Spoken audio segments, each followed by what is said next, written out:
everyone, welcome to another edition of the Final Down NFL podcast. With me, Jim, Punk Raider, and Denver Dave. We're talking about the NFL, boys. How we doing? Mediocre. There's no football. It's been a strange week or so. 2 weeks. Chance to decompress, haven't we, after the Super Bowl? Yeah, it feels like a long time. I did watch some XFL last weekend. Just to try and, taper down that. Rather than just going cold turkey, just watch a bit of something. Mm-hmm. It was all right. It wasn't great. Some of the defenses look all right. Quarterbacks look dog shit, to be honest. I'll tell you what, the quarterback play in the XFL was a lot better than watching the Broncos last season. Well, we'll get to that. That's not wrong. Get to that. Episode 242, I believe, boys. And we are going to start our Autopsy series now that the season is finished. So each week we're going to go through every division. We're going to start with the AFC West because, one of those teams, spoiler alert, won the Super Bowl. Wouldn't you? And you two have teams in there as well. Before we do that, though, before we get onto the AFC West Autopsy, we're going to look at the news, and the NFL honors came out just before the Super Bowl. We didn't cover it at the time, but we just wanted to go back and look at it quickly. Also look at the Hall of Fame class, but the honors, and see how close we were to our preseason selections for those awards. So first of all, surprise, surprise, Patrick Mahomes wins MVP. Boys, who did you have as your MVP going into the season? I had Matt Stafford. Right. Well, so you're to blame. I can see why. Absolutely, because I had the Rams to go to the Super Bowl. It's not a ridiculous pick, but I mean, he got injured in September, so and there's rumours he may never play again. So it feels kind of like a ridiculous pick now, but at the time it was definitely well earned. Yeah, my his history of picking people and destroying their careers continues. I'm hoping for mine. You can actually tell me exactly which quarterback I picked, because I've got a list in front of me that says Josh Allen, Herbert, Mahomes, Burrow, and Jackson. You picked Joe Burrow, and Jim picked I did Josh pick Allen. Burrow. I got swept up in the Josh Allen Bills. Hey man, you know what? Preseason stuff. None of those picks are ridiculous, and if the river would have flowed in another direction, it may have been there. But Patrick Mahomes was next level. Yes, I did have Patrick Mahomes for most interceptions this season. I mean, I don't know what I was smoking when I picked that, but I couldn't literally have been any more wrong. So I'll hold my hands up now. Take a swing every now and again. Okay, Defensive Player of the Year, Nick Bosa came in with 18.5 sacks, most in the league. So I know it was either him or Marcus Parsons, really, wasn't it? I guess they were going for. I had Von Miller. You had TJ Watt. Aaron, Donald. You had Aaron Donald. Again, Von Miller injured very early in the season, spoiled any possibility of that. None of us were right again. I did have Nick Bosa in my long list, but he didn't make it to the final three. So nope. No, and TJ Watt had a few games out injured as well, so that kind of nixed him from winning the. Doesn't he always? TJ Watt always seems to have a few games out injured. Is this a recurring theme that you need to be worrying about, Jim? I think you should trade him. Trade him for a 7th rounder. Trade him immediately to the Raiders. It is harder when you're carrying a team on your back to, injuries are more likely. That's why you should come to the Raiders. The offense can take more. Well, the defense surely needs it. Let's look at the Offensive Player of the Year then. So Justin Jefferson, 1,809 yards on 128 catches, 8 touchdowns. Not spectacular in that touchdowns, but it was more than enough. He was the only non-quarterback to be in the Player of the Year category. So, crashed and burned horribly on this one. You did. And I had Jonathan Taylor, didn't I? Yeah, I had Derrick Henry. Jim, you had Jamar Chase. And Punk, you not only had a player who didn't play well, but there are rumours he's to be traded very soon. That's an interesting one. Yeah. But you're to blame. Yes. Yeah, it's all my fault. I've single-handedly destroyed the Colts. Hey, but you know what? You may have made Jonathan Taylor's career, because the best thing he can do is get out of Indianapolis. It's very true. True. Right, so Offensive Rookie of the Year, Garrett Wilson for the Jets, 1,100 I'm not sure I yards and agree with 83 this catches. one, by the way. I don't either. I agree. My pick should have been it. Jonathan, Kenny Walker. Kenny Walker. Punk, you had Chris Olave, and I had someone else I'm not going to say. So let's move on. Say it, Dave. Go on, Dave. Well, I got swept up in the Tyreek Hill move, and I picked Sky Moore, who, in fairness, had a phenomenal Super Bowl. I was going to say, he's got a Super Bowl ring, so he didn't have a bad season. But he scored a touchdown in the Super Bowl, so that's something. I'll take that, but yeah, dog season from him, to be perfectly honest. Yeah, this is the only category that I really vehemently think they've given it to the wrong player. I like you, Jim. I think Kenny Walker or even Damian Pierce would have been a better Damian pick for Pierce this. is a rough one to give it to. You can't give it him considering how the Texans have done. But yeah, Kenny Walker, even though he had sort of 5 or 6 weeks out. No, these are individual awards, not team awards, yeah? No, I know. Even still. The problem, the uphill that Kenny and Damian Pierce had was that they weren't going to start week 1. And Kenneth Walker was held out a bit too long, really, in that backfield before taking the training wheels off. So, yeah, it went to Garrett Wilson, who was just there from the start. And the obvious person missing is Brock the QB as well, not Osweiler. You can't give it to Brock Purdy after about 6 games. You can't give it to Purdy. Just saying. He took him to places. Not in that system where pretty much you could have been plugged in and would have done all right. Just because you disagree doesn't mean it's right. It does. It's exactly what it means. Defensive Rookie of the Year, Sauce Gardner. Again for the Jets. Bit of a Jets love in there in the honours. Yeah, I got that one. Jim, you had Jordan Davis. Bit of a disappointing season for him. I know. But on that line, he's always going to be a rotational player. Aiden Hutchinson, what a player, what a season, what a pick. Yeah. I think he's an amazing season. Look, I'm in no way mad that Sauce Gardner won that. I think he's had a fantastic season. I think him and Aiden Hutchinson were the standouts, to be honest. I'd like to give a bit of a shout out to Derek Stingley. I think he's been very, very good on a poor team again. But Sauce winning that one's not a problem for me. There was a video floating around on Twitter though showing all of, because Sauce Gardner is a bit holdy, we know that. But there's a video going around. Every cornerback's a bit holdy. There's levels, and he showed all of his holds that weren't called throughout the season. Blimey, he's lucky on a few of those. Just saying, but I mean, not really take any shine off him. Come on, he's had not a hold if the ref doesn't call it. 100%. And as the Super Bowl proved, if it is a hold, ask the Eagles. If the Super Bowl calls it, then it is a hold. Is a hold. It's very clear what a hold is and is not. Let's go on to Comeback Player of the Year. No, it's not. Comeback Player of the Year. So Geno Smith. Now, this is a head scratcher for me, boys, because he hasn't come back from anywhere. He just got better. He's come back from purgatory. He's come back from being absolutely ridiculed out of the league, basically. Yeah, I don't. But you are right. I mean, in theory, he has just progressed and actually matured and become a better player. Yeah. That's the thing. It's a bit dodgy. I had Christian McCaffrey because he's actually come back from something. I had Jameis Winston. Yeah, you had Jameis Winston, which again, coming back from an ACL injury. Jim's comeback player of the year is still not back. No. Still not back. I don't know. If he'd only come back, I would have won it. If he would have won it. Yeah. He could have been caught in 3-yard screens. It would have been comeback player of the year, no doubt. It may be a good pick for next year when he's got a proper quarterback thrown at him. Possibly. Or Jarrett Stidham. I don't know about that. Yeah. we'll get on to the Raiders later. Just very quickly, then, Coach of the Year, Brian Daboll for the Giants. No one saw Brian Daboll coming as Coach of the Year. Not in a million years did I see Daboll. We knew he'd be better. I see the Giants making the playoffs. I don't think I'm making this up by saying I said that he'd be good for them and he'd do well for them. But that's not the same as where where the destinations ended up. He's been absolutely phenomenal. Not in year one. You know what I mean? Year 3 maybe, but yeah, exactly. We were 3 strikes and out, so let's not worry about that. He's an upgrade on Joe Judge. No one was under any illusions he was not better than Joe Judge. So, the awards that we didn't bother picking pre-season because it's a complete crapshoot. Is assistant coach was D'Amico Ryans, who is now the head coach in Houston. Man of the Year, Dak Prescott. It was quite funny to see him getting booed at the Super Bowl for the Eagles players. FedEx Air Player of the Year was Joe Burrow. FedEx Ground Player of the Year was Josh Jacobs.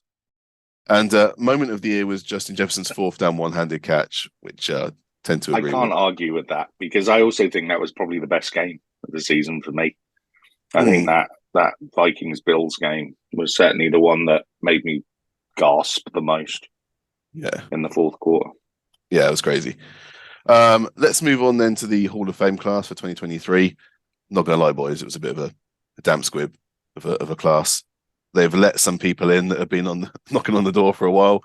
The standouts, Rondé Barber, Bucks All-Pro corner, drafted in the 3rd round in 1997, won Super Bowl 37, 47 interceptions and 28 sacks. Punk, quick one sentence on Rondé?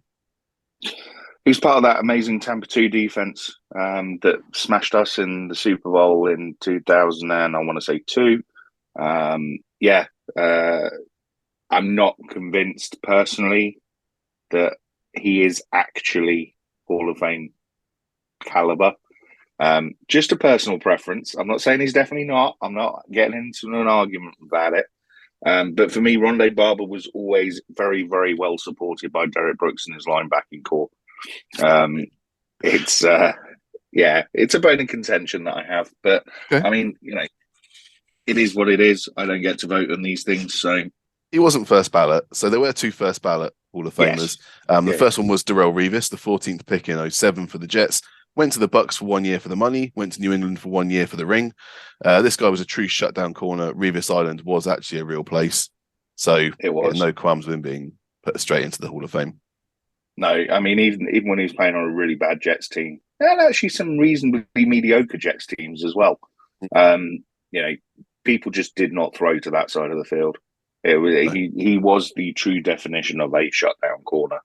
I think his stats in his first couple of years were just off the chart. I think he only defensed like 10 passes or something, but only 15 had been thrown his way. So just as soon as he walked into the league, quarterbacks went, "Yeah, no, not doing that." Yeah, his scheme on the other side of the field. Yeah. The other first ballot Hall of Famer was Joe Thomas. The 3rd pick in 2007 was left tackle Joe Thomas to the Browns.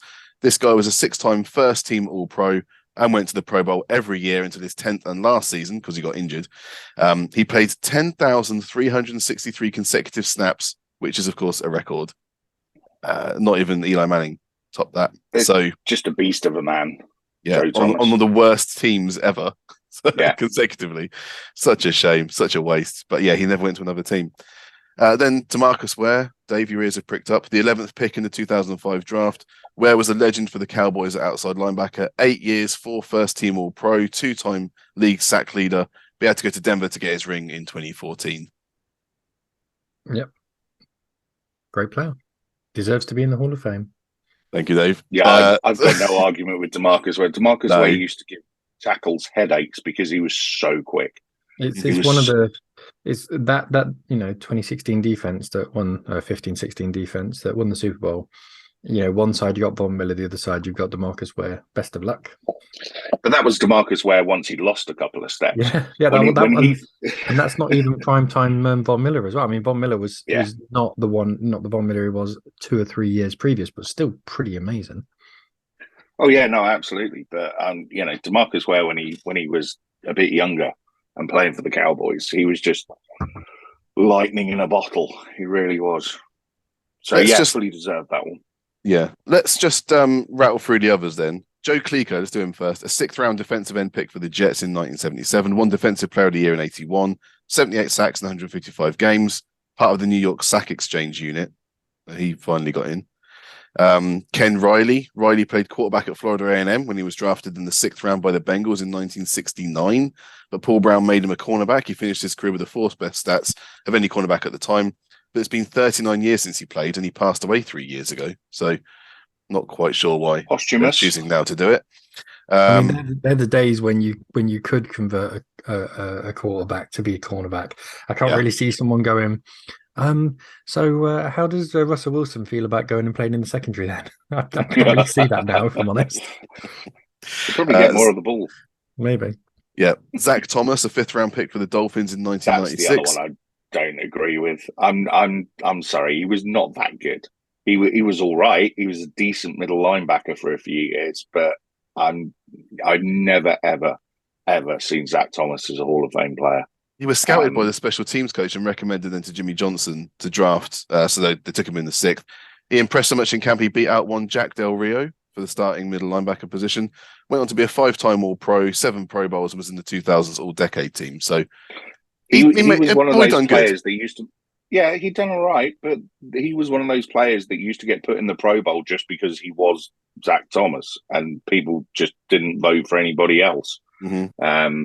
It was, I'm not too enamored with that one. Along with Rondé, I think he was carried by his team as much as anything else. Jason Taylor played on that team and for the Dolphins and so on and so forth. So he was a bit undersized, a bit of a weenie linebacker.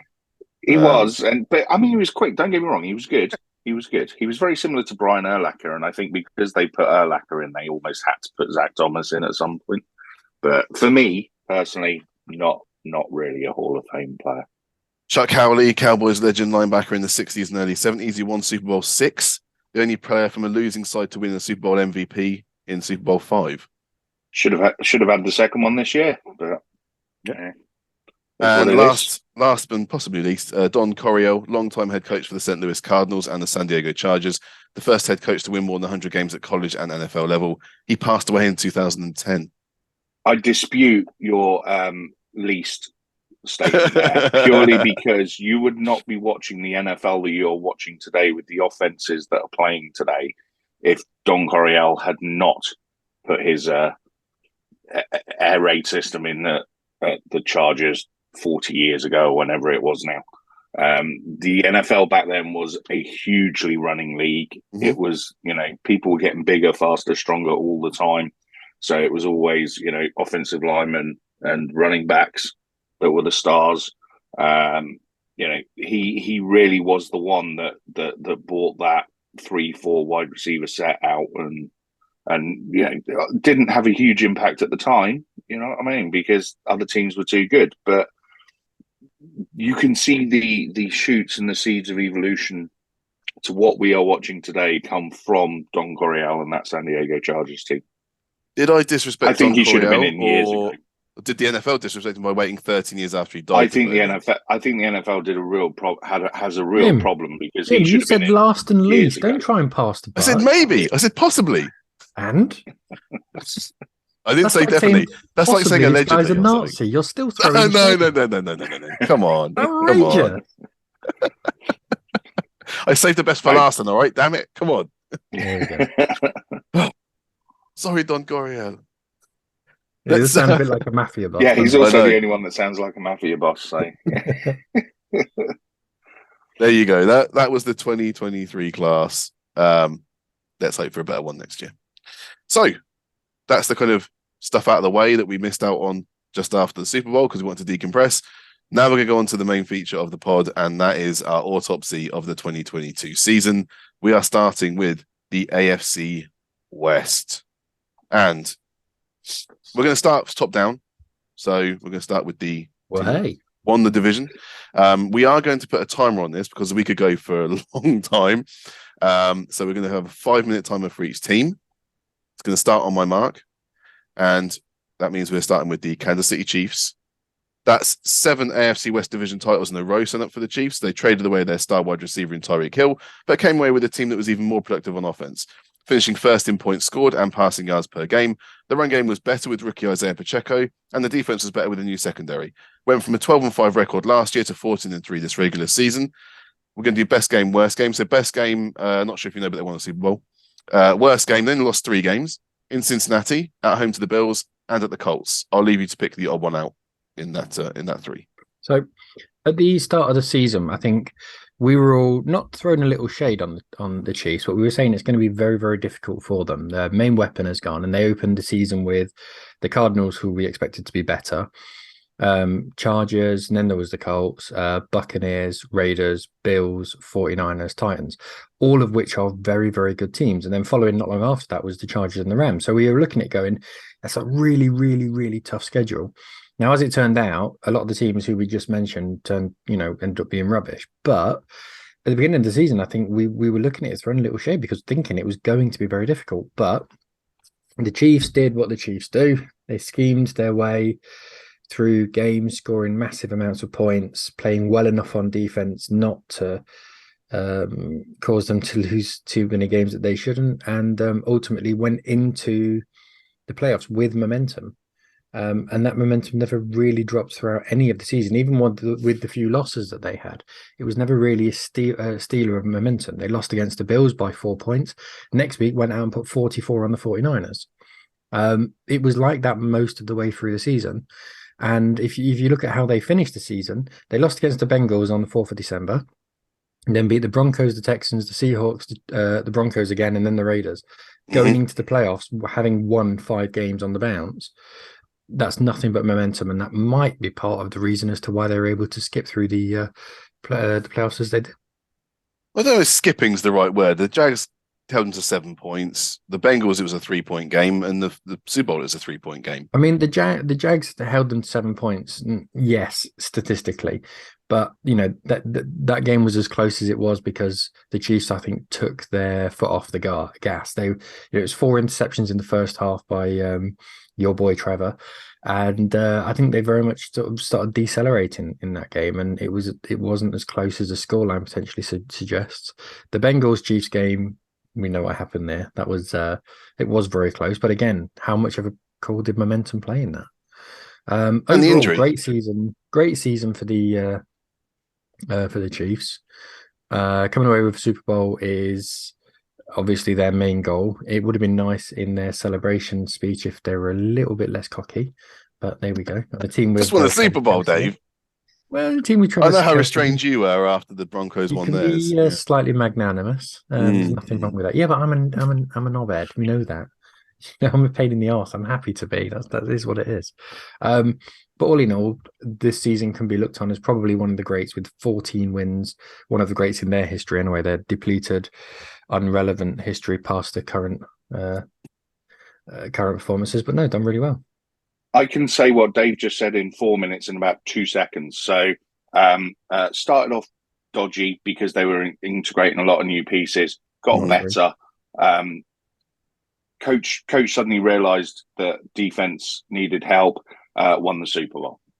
Not really true. They didn't start dodgy. In terms of coach needing help, oh, they did. They had an offense in that early part that was lucky to be scoring 20 points a game. Okay, they had a defense That's a struggling part offense of the season that traded 2 of their best players, had players out injured, and were being kept. I'm not arguing with you about it because it's the Kansas City Chiefs. Well, then what's the point of us doing this podcast? They didn't lose their best receiver either because their best receiver turned out to be Travis Kelce. And always has been. In terms of their best wide receiver and their best weapon, they did. And the argument has always been that you get one of the reasons that Kelce gets so much room is because the field gets stretched because of Tyreek Hill. This season proved that that's not the case. No. It absolutely proved that wasn't the case. But no, great season for them. Well done. Yep, and they've got 12 picks in the draft coming up. That's 2 from the Dolphins for Tyreek Hill, 1 from the Falcons for cornerback Rashad Fenton, and 3 late-round comp picks as well. So thanks, Miami. Biggest need for the Chiefs, just very quickly, I think maybe some more pass rush. Carlos Dunlap's probably a one-year thing at defensive end. Once they've paid Orlando Brown at left tackle, that's it. So I think they could do with a receiver as well, a really good, proper receiver to play opposite Kelce rather than this by committee stuff they're doing. Exactly. They've got 12 picks. They can certainly splash out. A big, solid running back as well. That's what they need. We've run out of time. We've run out of time, so we're going on to the second team in the AFC West. That is the Los Angeles Chargers. So it's a bit of a weird season for the Chargers. Yes, they got into the playoffs after missing out last season by winning 1 extra game to go 10-7. But by every other metric, they were worse than last year, slightly worse in passing yards and rushing yards, less points scored per game compared to last season too. Then the players they brought in didn't contribute as expected. Khalil Mack had 8 sacks, but 3 of them came in week 1. JC Jackson, who they paid $82.5 million for, was out after 4 games with a ruptured patella tendon in his knee. Best game, there were some comeback games and most wins were close. I picked the week 14 win over the Dolphins when they held to just 145 yards on 10 completions with Charger touchdowns for Mike Williams and Austin Eckler. Worst game, they gave up a 27-0 lead in the playoffs. How Brandon Staley's still the head coach, I don't know. Joe Lombardi's at the bullet as the offensive coordinator, and Kellen Moore got snapped up from the Cowboys. So, Chargers, boys, finished ahead of both of you. It's a really weird season for the Chargers because I feel like they've had a decent season, but I don't feel like they achieved anything that they were supposed to achieve. If that makes sense. They brought in all the players, Khalil Mack, Jason Jackson, etc., etc. They never seem to really develop a style of play or a way of playing. Certainly on defense, it was always there were always too many injuries and too many bits missing, or just things not being properly, installed. Offensively, Herbert had a wobble. He certainly wasn't as good this year as he was last year. That's not to say he won't be better going into the future, and he takes it as a learning season. But I really do think they rely on Eckler far too much. And you I know, agree with that. they absolutely have to find a way to either get Herbert getting the ball to the receivers quicker. I mean, the other thing is they need to do is actually keep their receivers fit. There's multiple, you know, Keenan Allen, I think, probably played half the games, maybe, possibly. It's just not sustainable the way the Chargers are doing it. And, you know, they didn't really get the production that they wanted. I am surprised that the offensive coordinator got fired, because even in their losses, they were putting up points. Honestly, I thought it was much more the head coach that should have bitten the bullet there. But they're just the Chargers, you know. Expectations from the Chargers are so low most of the time, just because they always charger it and they just always shoot themselves in the foot one way or another. That I don't, you know, they're almost at this point becoming the good irrelevant team, because you just know they're not going to do anything, even if they make the playoffs, as proven. You know, they slipped in that 27. Was it 27-0? 27. They were 27-0. Ended up 31-30. Yeah, exactly. You know, so it's just poor coaching. And for me, that's been kind of a bit of an echo around the league this season, is that there are a lot of teams that have had, you know, maybe young head coaches or head coaches being given a second chance after failing and then coming back, that just haven't really cut the mustard. And, you know, I think there are probably a handful of elite head coaches in this league at the minute. And after that, it's a massive drop off. Yeah, but yeah, I think the Chargers fans will probably look at it and go, "Oh, we made the playoffs. Yeah, that's great, but you never really look like doing anything." Yeah, I think I echo what you said. I think the Chargers have never really looked like being dangerous this season. All the games that they've won, they only won 3 games this year by more than a score. And they were against some pretty bad teams. They were against the Colts, who were depleted at the time, the Rams, who were, well, they didn't have a quarterback. They lost against the Broncos. That's how bad they were. And there's too many one-score games for them. And they lose those one-score games. We've seen that in their history. Again, I completely agree with Jim. I don't know how Brandon Staley's still got a job. It's bizarre to me that they can't seem to put a run of, I mean, it's not even putting a season together. It's putting a run of about 5 games together where they actually play well. And they're far too reliant on Austin Eckler. I agree 100%. Yeah, it's another slightly degraded year of production for Justin Herbert. Did he Orson Welles it? I'm still putting this out there. Did he Orson Welles it as a talent? Was his best game his first game? No. No. He hasn't improved. He's a talented guy. He's not improved.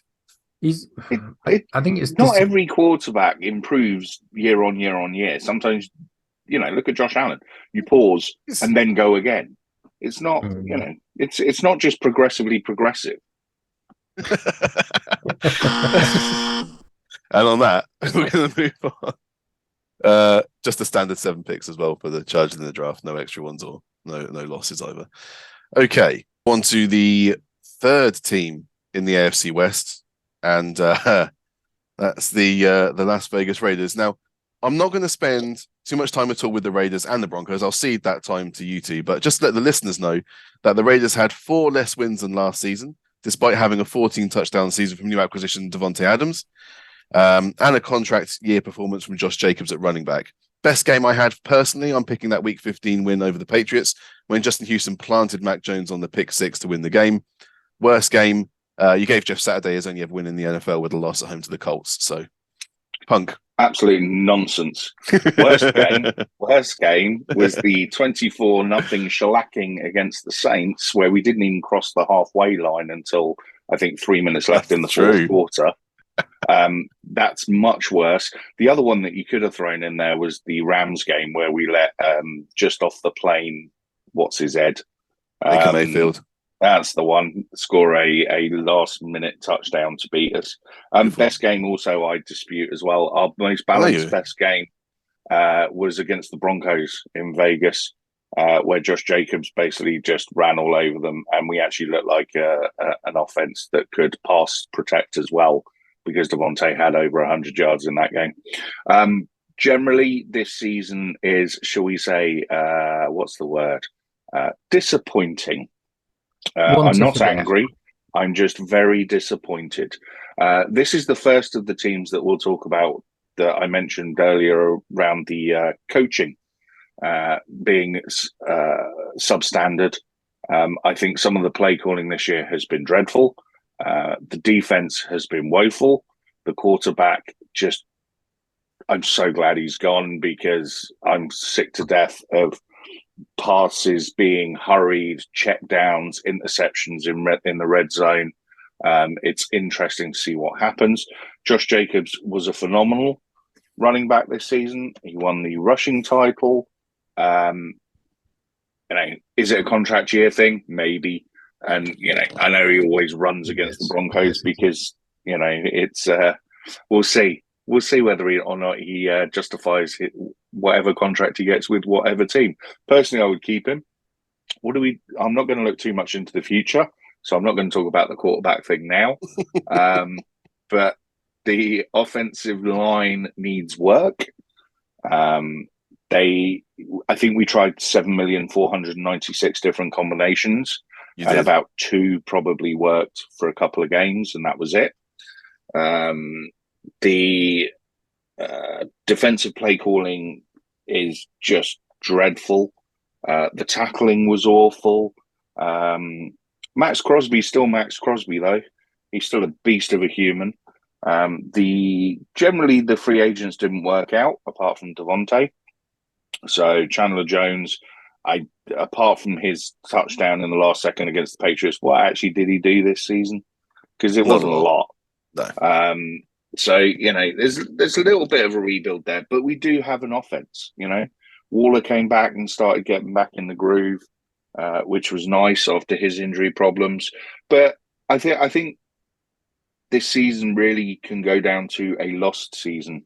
It's not been what we expected. The quarterback play was abject at best. I'm sorry if you can't even, some of the coaching, some of the decisions, some of the clock management, just everything. I just don't like what's going on there at the minute. But I'm willing to give it a second season before I'm absolutely trying to hang the coach. We'll see, won't we? We'll see. Was it the quarterback? Was it the coach? Let's find out. Was it both? Dave? The thing you mentioned about the Chargers was a lack of identity, and that was, I think, similar for the Raiders, because if you were level or ahead in a game, you'd run the ball brilliantly, and you'd keep it within one score. But as soon as it came to you needing to pass the ball and be creative and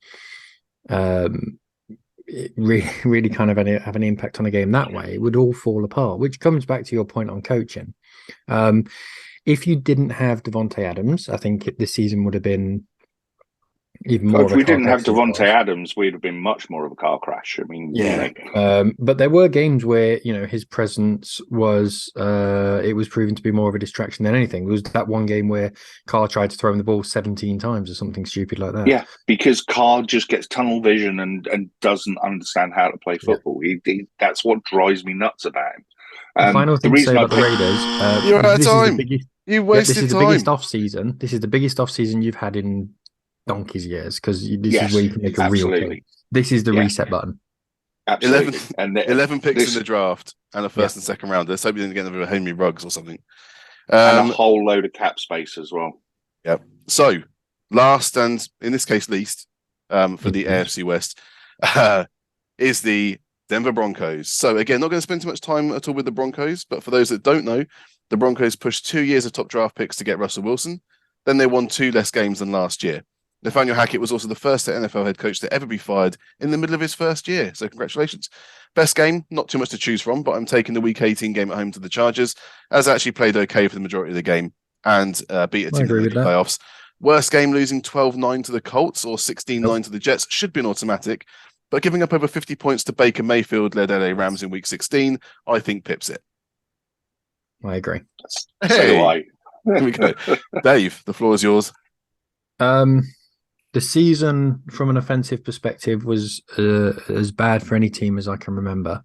even going back to the Browns team where they lost 16 games, they scored fewer points. However, time on the field was massively reduced for them. For the Broncos, it wasn't. It was just 3 and out, 3 and out, 3 and out constantly. The only thing that was successful was our punting yards because we lead the NFL in that. Shock horror. It was a terrible season. I think the Broncos fans and organization and everyone has moved on from it. I think we've been wise in going and getting the head coach that we really wanted, and giving up a first round pick for him. I'm not too discouraged about that. It was a late first round pick. And what do you hope to have from a first round pick? Well, you want someone who's going to come in and affect the organization and be positive. Okay, that is going to happen with the head coach now.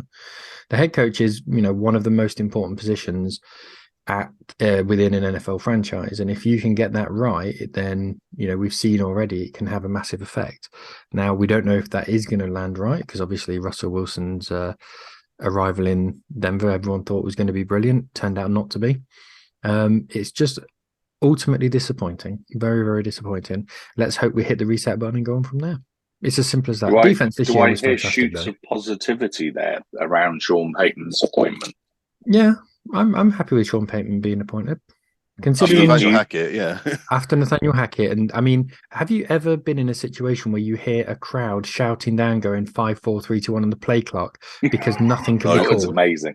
That was one of my moments of the season. Was that the laughable crowd were having to do the quarterback's job for him.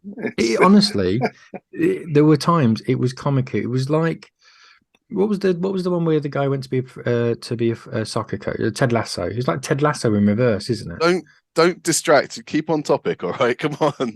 That's what it was. It's exactly what it was. Half your time's done. Right. The Broncos' defense this season was really good.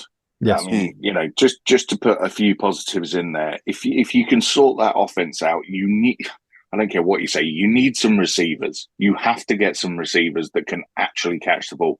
You also need Sean Payton to do his quarterback whisperer thing to get Russell Wilson to throw the ball to the receiver. So, it'll be interesting to see for me how much of an impact Payton does have. Does he justify his quarterback whisperer tag? We need to, on the receivers point, we need to go and get another tight end because I think Albert O is now done. I don't think we need to go and get any more wide receivers. We just need to try and keep them fit. At one point, we had 37 people on IR, most of whom were wide receivers. We had guys who I'd never heard of playing wide receiver. But you've also got to re-sign. You've also got to re-sign half your offensive line. Billy Turner, yes. Dalton Reisner, Tom Compton, Calvin Anderson, Cam Fleming, all need new contracts. Jim, did you see our offensive line last year? That may not be a bad thing. Also, safety Kareem Jackson's out of contract. What's happening with him? Well, Kareem Jackson's been out of contract for the past 3 years and has signed a 1-year deal every time. He's playing strong safety position and able to just sit in the middle, so it doesn't matter the fact that he's too old. All right. We got Caden Stearns a couple of years ago, so he's sort of 2 years into his NFL career and looking pretty good. So they've been interchanging on that. If he stays for his experience, fantastic. If he goes, okay, that's fine as well. You did draft Greg Dulcich at tight end last season, the 3rd round. Yeah, he got a few injuries, but ultimately looked really good. He was one of the few bright sparks that we had.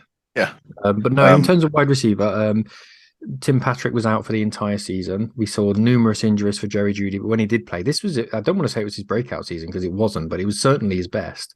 And Sutton was really, really good. Kendall Hinton. But if they're constantly injured, you have to go and get some new ones. You can't just keep digging into it. It was last season, there was just a lot of injuries. That's just the way it was. I mean, it's a flame out season when you've got your quarterback being chewed out on the sideline by offensive linemen. This is true. That's always a sign that things aren't necessarily going quite as planned. I know we're over, but need to bring in a new leader, I think. Vance Joseph's back, who's a defensive coordinator, and only 5 picks in the draft, starting in the 3rd round. Yeah, so, I don't think it's going to get much better for you next year, to be honest, Dave. We'll see. Quietly optimistic. I love the optimism. I prefer despair for you, to be honest. But... I don't think it will be any worse. I think we're in a division where there are wins to be had by sticking at you, punk. No. There's wins to be had. Never beats us. the Raiders have got a they're hitting a reset button. The Chargers be Charger-ish. So only a quarterback. We're only swapping the quarterback out, and if only Aaron at the Rodgers most important position.